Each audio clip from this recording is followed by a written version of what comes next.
Why did a young nation become a superpower? The U.S. Constitution and the silent revolution of humanity. Part 1. The Great Question of History. The United States is not an ancient nation. It does not have thousands of years of empire. It has no royal lineage. It does not possess an ancient civilization like Europe or Asia.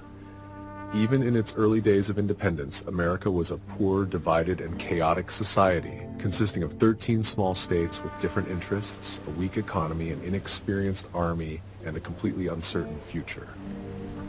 So, what happened?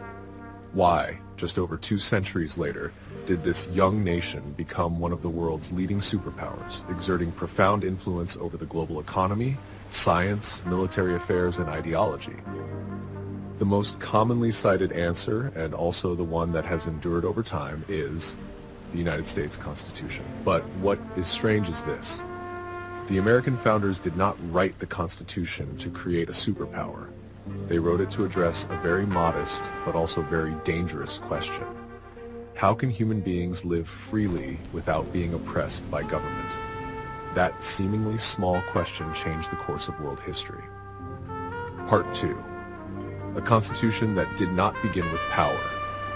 Most constitutions in history begin with the question, how strong should the state be? But the U.S. Constitution began with a different question, deeper and more unsettling. What will human beings be like when they hold power in their hands?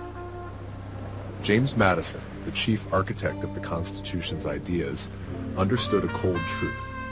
Human beings are not entirely evil, but they are also not good enough to be entrusted with absolute power. Human beings possess reason, creativity, and dignity, but they also harbor ambition, fear, and a tendency to abuse power. Therefore, the U.S. Constitution was not written for angels, but for ordinary human beings, with both light and shadow. Madison wrote a sentence that became a foundational principle. If men were angels, no government would be necessary. And if angels were to govern men, no limits on government would be needed. This was not a rejection of humanity, but a form of respect deep enough to refuse absolute power to anyone. Part 3, Intellectual Humility. Franklin's lesson. Benjamin Franklin viewed the issue from another angle. He was not only afraid of evil, he was afraid of absolute certainty. Franklin understood that human history is not destroyed only by evil people, but by those who believe they cannot be wrong. Therefore, the American Constitution was not built on trust in personal morality, but on a mechanism that forces human beings to restrain one another. Here emerged a distinctly American and profoundly human philosophy. Power does not exist to glorify human beings. It exists to serve human beings. The state is not the end. Human beings with inherent dignity are the center. Part 4. Human rights precede the state. Thomas Jefferson expressed this most clearly. He affirmed, human beings do not have rights because the state permits them. They have rights because they are human. The right to life, the right to liberty, the right to pursue happiness, the right to think, to speak one's mind, and to follow one's conscience. These rights exist before the state. The state exists only to protect them. This marked a radical reversal in political history. In Europe at the time, the state decided what individuals were allowed to do. In the United States, individuals decided what the state was allowed to do. From this point on, American law operated on a principle never seen before. The state may do only what the law permits. Citizens may do anything the law does not forbid. Part 5. The Bill of Rights. Sacred Territories. Many states agreed to ratify the Constitution on one condition. There had to be a clear commitment to individual rights. The result was the first 10 amendments, the Bill of Rights. This was not a gift from the government. It was a pledge by the state, a pledge that there are sacred territories into which power may never step, freedom of speech, freedom of religion, freedom of the press, the right to a fair trial, the right to own property, the right to self-defense, the right to privacy. These rights were not written down because the state is benevolent, but because the state always tends to expand. And those limits had to be written in words, not entrusted to faith.